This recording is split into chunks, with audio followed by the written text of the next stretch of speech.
The coffee was cold, and Margot Renwick poured it slowly, the way a person waters a plant they secretly want to die. It went down the back of the gray uniform shirt in a long, dark streak, soaking through to the skin, and the woman wearing that shirt did not flinch. She stood very still in the middle of the Wexford General Atrium with its glass ceiling and its donor plaques and its 40-foot Christmas tree that the foundation had paid a fortune to fly in from somewhere up north, and she let it happen. "There," Margot said, setting the carafe back on the linen-draped table. "Now you smell like the work you're actually fit for. Maybe next time you'll move when I tell you to move." A clipboard tucked under one arm, heels that clicked like a clock. "Go clean yourself up in the back and stay there. The last thing this gala needs is you in the photographs." 40 people saw it. Not one of them said a word. And here's the part I need you to sit with for a second, because it's the part that always gets me. The woman dripping cold coffee onto a $50,000 marble floor, the one being told to know her place. She had a place. She just hadn't told anybody what it was yet. In about 90 minutes, Margot Renwick was going to find out, and it was going to take the floor right out from under her. But we'll come back to that. First, you need to understand how a woman like Margot could look at a woman like the one in that gray shirt and decide she was nothing. Her name was Imani Carrington. She was 57 years old, and she had spent the last 3 weeks pushing a cleaning cart and a patient transport gurney through the corridors of Wexford General Hospital in Toronto under the name on a temp agency badge that read ICAR, Relief Staff. Nobody at Wexford knew her real name. Nobody knew that in 11 days she would walk into the executive suite on the 14th floor of the Meridian Health Network Tower on University Avenue and sit down by the desk as president and chief executive officer of the entire network. 18 hospitals, 4 long-term care homes, 30,000 employees, a budget bigger than some Canadian cities. Nobody knew she had run a trauma center in Edmonton at 39, turned around a failing health authority in Halifax at 46, and been recruited east with the kind of offer that comes once in a career. Nobody knew because she'd asked them not to. It was her own idea, the 3 weeks. The board had thought she was a little strange for it. Eleanor Hargreave, the chair, had argued with her over tea about whether it was even safe. But Imani had been firm in that quiet way she had, the way that ended conversations without ever raising her voice. "I've read every report this network has produced for the last decade," she'd said. "Satisfaction surveys, incident logs, equity audits, paper. I want to know what the paper is hiding. You don't learn how a hospital actually treats people by reading about it on Bay Street. You learn it by emptying its garbage and seeing who looks through you while you do it." So they'd made her a temp. 2 people in the whole organization knew the truth, Eleanor and Wesley Bramley, the network's director of security, who had personally vetted the agency cover so no overeager guard would card her at 4 in the morning. That was all. 2 people. She drove a 10-year-old Honda. She parked in the staff lot off the Gardiner, where the snow never got plowed properly.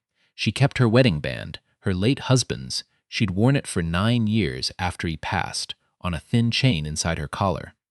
She showed up at 6, took the assignments nobody wanted, and she watched. Mostly what she watched was Margot.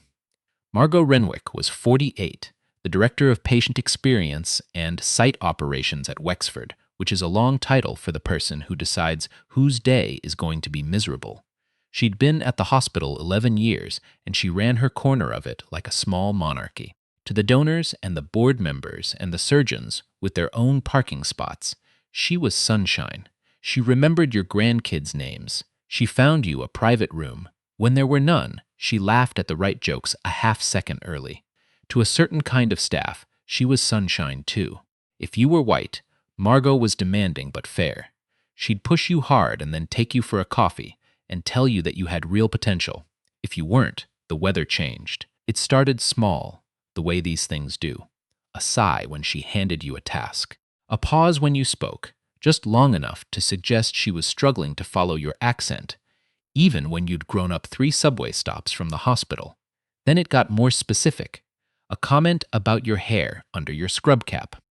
A question about whether you'd actually understood the cleaning protocol asked in front of a patient. a way of saying you people that she could always explain away as meaning the temp agency, the night shift, the new hires, anything but what everybody knew she meant. And above her sat Roland Pelletier, the site administrator, 55, a man who wore the same brand of fleece vest every single day and kept a desk so tidy you could tell he never actually used it. Roland knew about Margot. Of course he knew. There was a folder. There were complaints in it. 6 formal ones over 4 years, 2 from people who'd quit, and 1 from a woman who'd gone on a stress leave she never came back from. But Margot's numbers were the best in the network. Her wait times, her survey scores, her donor retention. And Roland Pelletier was a man who would rather chew glass than have a hard conversation. So the folder stayed in the drawer, and the drawer stayed shut, and the people in the folder learned to stop writing things down. Except one of them hadn't stopped. Amara Diallo was 24, a personal support worker on the medicine floor, 2 years out of Centennial College, and sharper than anyone gave her credit for. She was quiet. She noticed things. She noticed which patients Margot fussed over and which staff Margot froze out. And about a month before any of this, after watching Margot reduce a 40-year-old cleaner named Grace Annam to tears over a streak on a window that turned out to be on the outside of the glass, Amara had started keeping her phone in her chest pocket during shifts, not to scroll, to witness. She had a folder on it she didn't have a good name for, so she'd called it Recips, and she hadn't told a soul, not even Grace, that it existed. Now, the gala. Once a year, the Wexford Foundation threw its big winter fundraiser, 300 guests in the atrium, a fortune list bank as the title sponsor, the kind of night where a single table went for the price of a car. It was Margot's favorite night of the year, because it was the night the important people saw her at her best. And this year, there was an extra reason to shine. The network's incoming president and CEO was rumored to be attending. Nobody at Wexford had met the new boss. There were no photos circulating. Meridian had kept it weirdly quiet. But everyone knew the name was about to be announced, and everyone knew the gala was where the board liked to do its anointing. Margot intended to be standing in exactly the right spot when it happened, in exactly the right dress, with exactly the right people, so the new chief executive's first impression of Wexford General would be her, which is the only reason any of what follows happened on that particular day. Because Margot was wound tight as a watch spring, and the woman she chose to take it out on was the one person in the building she should have been afraid of. It began at 10 in the morning. The atrium was a controlled hurricane, caterers, AV crews, a string trio tuning in the corner, florists wheeling in white roses and cedar. Amani had been assigned to set up, which mostly meant being told to move things and then move them again. She was steadying a tower of chair stacks when Margot's heels found her. You, agency. Margot didn't use names with people she'd decided weren't worth the syllables. She lifted one of the linen runners Amani had just laid down the head table and held it up to the light like she was inspecting it for fingerprints. "This is wrinkled. Did you iron these or just throw them on?" The runner was not wrinkled. Amani had pressed 40 of them in the back that morning, but she said, evenly, "I'll redo it, ma'am. You'll redo all of them, and when you're finished, the floor by the loading dock needs mopping. Properly this time. I could see myself in it, and I didn't like what I saw, which, looking at the standard of help they're sending us, isn't a surprise." 2 caterers nearby went very interested in their trays. One looked at the floor. Amani nodded once and reached for the runner. By noon it was worse, and it was worse because of a lie. The setup schedule for the night, who was stationed where, when the kitchen released each course, where the AVQs landed, had been finalized days earlier by the event's coordinator and approved. Imani had helped build it. She'd organized half of it without anyone realizing the relief staff temp had a master's understanding of logistics. But sometime mid-morning Margot had gone into the shared drive and rearranged it, moved stations around to suit a seating change she'd promised a donor, and saved over the file without telling anyone. When it created a clash with the kitchen timing, she walked into Roland's office with a worried face and a ready answer. "The run sheet's a mess," she told him. "Stations doubled up, timing's wrong. Honestly, Roland, I think it was the agency person." I asked her to help with it, and I should have known better. Roland, who had a stress headache and a gala to survive, called Imani in. She stood in the doorway in her gray shirt, smelling faintly of floor cleaner. "There are errors on the run sheet," he said. "Major ones. If this isn't fixed in an hour, we'll have 300 people watching the kitchen fall apart." Imani said quietly, "Mr. Pelletier, that sheet was correct when it was approved. Someone edited it after. The drive keeps a version history. If you open it, you'll see who and when." That was the moment a fair man would have clicked 2 buttons. Roland did not click 2 buttons. The door had opened behind her, and Margot had come in like she owned the deed to the room. "Roland, I heard there's a problem with the run sheet. Silk, concern, helpfulness." "Yeah," he said, relieved to have her there. "Errors." Margot tilted her head and looked at Imani the way you'd look at a child who'd knocked over a glass. "Oh, did you get confused with the file again? It's all right. It's a lot to keep track of, I understand." Again, as though there had ever been a first time. "I didn't confuse anything," Imani said. "The file was changed after I saved it. The history will show it." Margot gave a small, light laugh, the kind that's designed to make you sound hysterical for not laughing too. "Nobody else touches the run sheet, Roland. That's the whole point.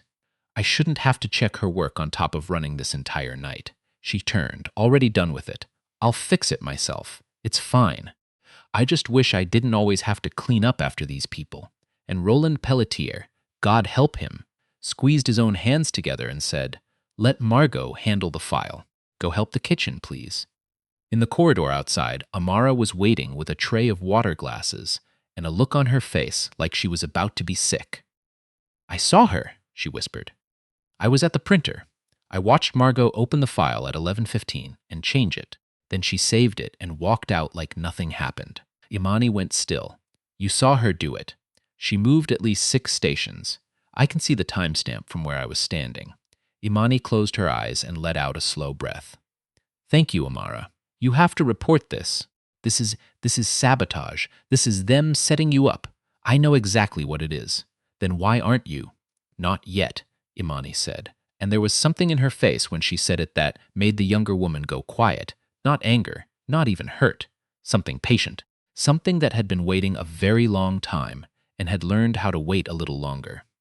"Not yet," she said again, and she walked toward the kitchen. She did stop, once, by the loading dock, where it was cold and smelled of cardboard and December. She pulled out her phone and called the one number that could have ended the whole charade with a sentence. Eleanor Hargreave picked up on the second ring. "Imani, how is it?" Imani leaned against the painted cinder block, and for the first time all day, let her shoulders drop. "It's about what the reports didn't say," she said. "There's a woman here who has built a career out of deciding who counts, and there's an administrator who'd rather lose good people than have an awkward meeting. And there are staff in this building who have stopped believing anyone upstairs will ever do a single thing about it." A pause on the line. "Do you want me to move tonight up? I can say the word. We can have you announced an hour after the doors open." "No," Imani said. "Tonight. As planned. I want to see all of it first. Whatever I walk into out there, Eleanor, I'm not going to look away from it." "No," Eleanor said softly. "You never have." Imani hung up, stood in the cold for 10 more seconds, and went back inside. And here's where I have to stop and say something, because I've watched this part back more times than is healthy, and it never sits any easier. Everything that happened to Imani Carrington that afternoon happened in front of people. Other staff. Caterers. A whole hospital full of human beings. Most of them decent. Most of them the kind who'd tell you they'd never stand by while someone got treated like that. And every single one of them stood by. That's the thing about cruelty in a workplace. It almost never needs many hands. It just needs everyone else's to stay in their pockets. Keep that in mind for the end. It matters more than the twist does. 3 hours before the doors opened, the kitchen was a wall of heat and noise, and Imani was at the deep sink scrubbing sheet pans until her knuckles went raw. It wasn't her job. Everybody knew it wasn't her job. Nobody said so. At 2:15, Margot appeared in the kitchen doorway. She never came all the way in. The kitchen was beneath her and leaned on the frame with her arms crossed. "At least she's good for something," she said to no one and to everyone. A prep cook bent lower over his cutting board. Then, louder. When you're done playing dishwasher, the AV cart needs to go to the far end of the atrium. The riser, too. I want the podium on the east wall. The podium was on the west wall, where the lighting designer had placed it, where the cables ran, where the night had been planned around it for a week. Imani dried her hands and said, "The podium's set for the west side, ma'am. The lighting's already focused there." Margot's voice cut the air clean in half. "Did I ask you to think, or did I ask you to move it?" So Imani moved it, alone. The riser was 80 pounds of pine and steel, and it scraped across the polished floor with a sound that made everyone in earshot wince, and she dragged it the length of that atrium by herself, while Margot stood with one hand on her hip and watched, the way a person watches an animal pull a cart. Nobody helped. Margot didn't call anyone to help. When it was done, and Imani stood there, breathing hard with sweat at her temple, Margot said, "Good, now go change. You look a state. And when the guests start arriving, you're on coat check, back hall. Don't come out unless someone wants their parka. Coat check." A closet with a fluorescent tube that buzzed, and a rack that smelled of wet wool and 100 winters. Out of the room, out of the night. Invisible, that's where she was, hanging the first empty hanger on the rack, the bare bulb humming over her head, when the doors opened and the gala began. And that's where the coffee found her, because at 5:40 Margot came storming into the back hall in a fury over a misplaced gift bag, found Imani standing by the rack, decided she was the reason, snatched the carafe off the staff station, and poured it down her back in front of 3 early guests and a server who would later say she had simply frozen and would carry that for a long time. "Know your place," Margot said, and she walked away, heels ticking down the corridor like the second hand of a clock that had almost, finally, run out. Across the building, in a small office with 3 monitors and the smell of old coffee, Wesley Bramley pinned a photograph to the briefing board and circled it in red. "This is the incoming president and CEO of the network," he told his 4 officers. "She arrives with the chair at 6. Full protocol, main doors, no delays. You address her as Dr. Carrington. Understood?" 4 heads nodded. He checked his watch. 20 minutes. At 6 o'clock, a black car came off University Avenue and slid up the circular drive in the falling snow, and Eleanor Hargreave stepped out in a long charcoal coat, and Wesley Bramley met her with a handshake and his earpiece live. The atrium was glittering by then, 300 guests, the trio playing something warm, donors in tuxedos and gowns, the bank's logo glowing gold on the screen above the riser. Margot had positioned herself perfectly near the entrance, smile fixed. Ready for the moment the new chief executive walked in, so she could be the first face, the warm welcome, the impression that lasted. Eleanor came through the doors, and Margot stepped forward with her hand out and her voice pitched bright. "Madam Chair, welcome. Margot Renwick, Director of Patient Experience. Everything tonight is running beautifully. I've personally—" "Yes," Eleanor said, not unkindly, and did not take the hand, because her eyes had already gone past Margot, down the hall, to the figure stepping out of the back corridor in a coffee-stained gray shirt. Imani had heard the radios. She'd heard the protocol go live. She stood there in her ruined uniform, with her badge crooked and her hands still raw, and Eleanor Hargreave crossed the atrium toward her, and Wesley Bramley fell in beside her, and his voice came over every earpiece in the building at once. "Dr. Carrington," he said, "President and Chief Executive, welcome. I want you to understand the physics of what happened to Margot Renwick's face. The color didn't fade out of it. It dropped, all at once, the way water drops out of a glass when the bottom breaks. Her hand was still out in the air from where Eleanor had ignored it. Her smile was still on, but it had stopped meaning anything, the way a light stays on in a house after everyone's gone. You could see the math happening behind her eyes. The agency. The temp. 3 weeks of garbage and floor cleaner, and you people. Carrington. Dr. Carrington. The new boss. The coffee. Oh, God, the coffee 20 minutes ago." Eleanor reached Imani and stopped. The whole atrium had gone quiet, the way a room does when it senses something it doesn't understand yet. Eleanor looked at the stain down the back of the gray shirt, and the dried streaks on the collar, and the rawness of the hands, and something in her went tight. "Imani," she said. What happened to you tonight? And Imani Carrington, who had not let her composure crack once in 3 weeks, let it crack now, just slightly, just a tremor at the corner of her mouth that she blinked away before it could become anything. A long 3 weeks, she said. Tell me, said Eleanor. Tell me all of it. Amani's eyes moved, calm and level, to where Margot stood frozen by the door, and for the first time since she'd put on that uniform, she didn't lower her gaze. Monsieur Diallo has it on her phone, she said. All of it. What followed was not loud. That's what people who tell this story afterward always get wrong. They imagine shouting. There was no shouting. There was a small, gray-walled security office and Imani Carrington sitting at the head of the table in her stained shirt, and Wesley beside her, and Yolanda Pierce from People and Culture with her hands folded so tightly her knuckles were white, and Amara Diallo standing in the doorway holding her phone like it weighed 40 pounds. It's all right, Imani told her, and her voice when she said it was the gentlest thing in the room. Show them. So Amara played it. The runner, held up to the light. The run sheet, the lie. The riser dragged the length of the floor, alone, Margot watching. And then the back hall, the carafe, the long dark pour, know your place, the heels walking away. When it ended, nobody spoke. The monitors hummed. Then Imani said, Bring her in. Margot came in with her chin up and her hands shaking. She tried the smile one last time. Dr. Carrington, I want you to know tonight is completely under control, and whatever misunderstanding, sit. She sat. Imani folded her hands on the table and looked at her for a long moment, the way you look at a problem you've finally got the whole shape of. I have just watched you sabotage a colleague, blame her to her supervisor, force her to do heavy labor for your amusement, and pour coffee down her back in front of guests. I would like your explanation. Margot's voice came out thin.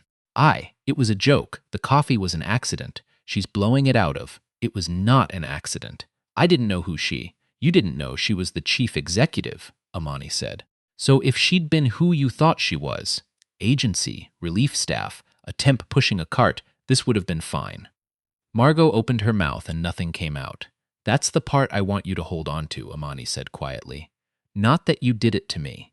That you'd have done it to anyone you'd decided was no one. You did it to a great many people in this building who didn't have a board chair coming through the door. I'm only the first one who could do something about it. She turned to Yolanda Pierce. Effective immediately, Ms. Renwick is suspended without pay, pending investigation. I want every complaint ever filed against her pulled, formal and informal, this site and any other she's worked at. And I want her off this property within the half hour. Then she said the thing the people watching at home always cheer for, because they've asked for it in the comments under 100 stories like this one. She looked at Wesley. And call Toronto police. There's an assault on that video. 3 witnesses in the hall. That's not for me to decide. That's for them and for the Crown. But it gets reported tonight, properly, the way it would for anyone. Margot's composure went all at once. Please, 11 years. This will end me. You didn't make a mistake, Imani said, standing. A mistake is something you do once. You made a decision every single day about who deserved to be treated like a human being. I'm just the one who finally wrote it down. She nodded to Wesley. Walk her out. Roland Pelletier was found in his office, holding his tidy desk like it might steady him. Imani stood in his doorway. How many complaints had you received about Margot Renwick? She asked. He swallowed. A few. How many? 6. Formally. More that didn't get written up. And what did you do with them? Roland looked at his hands. That, Imani said, is exactly my answer. She placed him on administrative leave on the spot, pending review, and as she turned to go, she paused. The next time someone in this building tells you they're being mistreated, she said, try believing them first. It costs nothing. It's the cheapest thing in the world, and somehow you couldn't afford it. Then she walked back to the coat check closet, where Amara Diallo was standing under the buzzing light, and she put out her hand. What you did took more courage than anyone in that atrium tonight could imagine, she said. You have my word. No retaliation. Not now. Not ever. Not while I run this network. Amara shook her hand and didn't quite manage to say anything and didn't need to. The investigation didn't wait for memos. Imani started her tenure 11 days early and made it the first thing she did. Not just Wexford, all 18 sites. Every harassment and discrimination complaint filed across the Meridian Health Network in the previous 5 years. Every one that had gone quiet, every resignation with a suspicious shape to it. Names, dates, documents, on her desk in 3 weeks. A team of investigators set up on the 14th floor and started making calls, and the calls went the way these calls always go once one person believes them. Grace Annam, the cleaner Margot had reduced to tears over a window, told them about the years of it. A food services worker named Florence Okoli described being told, in front of a full kitchen, that something smelled wrong in here, and it wasn't the soup, while Margot looked directly at the only 2 black women on the line. A porter named Selwyn Baptiste had been fired 3 years earlier for a theft that an actual review of the cameras showed never happened. Margot had simply decided, and Roland had simply signed. 6 formal complaints, 19 informal. 4 resignations with Margot's fingerprints on them and Roland's signature on the paperwork that made them disappear. On the 4th day, the video got out. Amara posted the coffee clip with Imani's blessing and Grace's and Florence's, no caption, because none was needed. By the weekend, it had 11 million views and the kind of headline that writes itself. Hospital director poured coffee on a temp and told her to know her place. Turns out the temp was the new CEO. It led the local news with the Wexford logo glowing behind a reporter in a parka, and then it went national, the way a story does in this country, when it lets people say out loud the thing they already knew was true. Former staff came forward in droves. Margot's name trended for 3 days. A crisis firm wrote her a careful, hollow apology. I deeply regret any actions that may have caused harm, and the most liked reply under every repost of it said the same thing. She's not sorry she did it. She's sorry the temp turned out to matter. The consequences were not symbolic. Margot Renwick was terminated for cause, no severance, no reference, ineligible for rehire anywhere in the network. She was charged with assault, and the case did not need much beyond 11 seconds of footage and 3 witnesses. Her lawyer advised her to take the plea, and eventually she did. The civil claim came after, and the network's lawyers handed over every document without a fight, and that one settled too quietly, for an amount nobody disclosed and everybody could guess. Roland Pelletier was demoted out of leadership and moved to a small site administration role in a town 3 hours up the 401. His name taken off the Wexford directory, his fleece vest no longer carrying any authority at all. And Imani built something out of it, which is the part that I think actually matters more than the firings. She stood in front of every manager in the network on a video call that ran 2 hours and said, plainly, that what happened at Wexford was not one bad woman.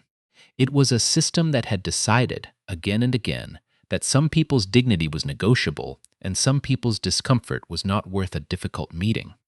She announced an anonymous reporting line that didn't root through the very managers who caused the problems. She made restitution real, not rhetorical. Grace Annam got a written apology and back pay and cried not over the money but over the sentence that said we should have believed you. Selwyn Baptiste was offered his job back. He'd moved on and turned it down, but he took the apology and said it was the first time in 3 years anyone had admitted out loud that he'd done nothing wrong. Florence Okoli was made a shift lead, and Amara Diallo. Amara, who'd kept a folder she didn't have a name for, was offered a place in the network's first ever cohort of staff trained to receive and escalate those reports, with the pay and the title to match. She kept her phone closed during shifts after that. Old habit. She just didn't need the folder anymore. 6 months later, there was a wire hanger in the bottom drawer of the president and CEO's desk on the 14th floor, under the budget binders and the framed photo of a man with kind eyes who'd been gone 9 years. Imani Carrington had taken it home from the coat check closet on the night of the gala and brought it to the office and kept it there, not as a trophy, because there was nothing to celebrate about that closet. She kept it because it buzzed and it smelled of mothballs, and it was where a powerful woman had been put to be made invisible. And Imani never wanted to forget what that felt like, the way you only learn it from the inside. She started every executive meeting now with one question, and the people around the table came to expect it the way you expect the cold in January. She would look around the room and ask, who in this organization is being treated tonight the way I was treated, and what are we choosing not to see? So that's the story. And no, before you ask, it didn't happen. Not exactly, not with these names. I made it up. But you already know that the made-up part is only the names. The part where a person decides someone beneath them isn't quite a person. And a room full of decent people keep their hands in their pockets, and the one who finally moves is some 24-year-old with a phone and more nerve than the whole atrium combined. That part is happening somewhere in this country right now, tonight, in a hospital or a hotel or a warehouse off the highway, to someone who does not have a board chair coming through the door. Most of them never get the moment Imani got. They get the closet. They get told to know their place. They get forgotten. And the only thing that ever changes that is somebody deciding not to look away. Somebody like Amara. Somebody, maybe, like whoever's watching this. So if it moved you, you know what to do with that. But mostly I want you to carry one question out of here, the same one Imani started carrying that night, and ask it the next time the room goes quiet around something it shouldn't. If nobody had pressed record, would anyone ever have known her name at all?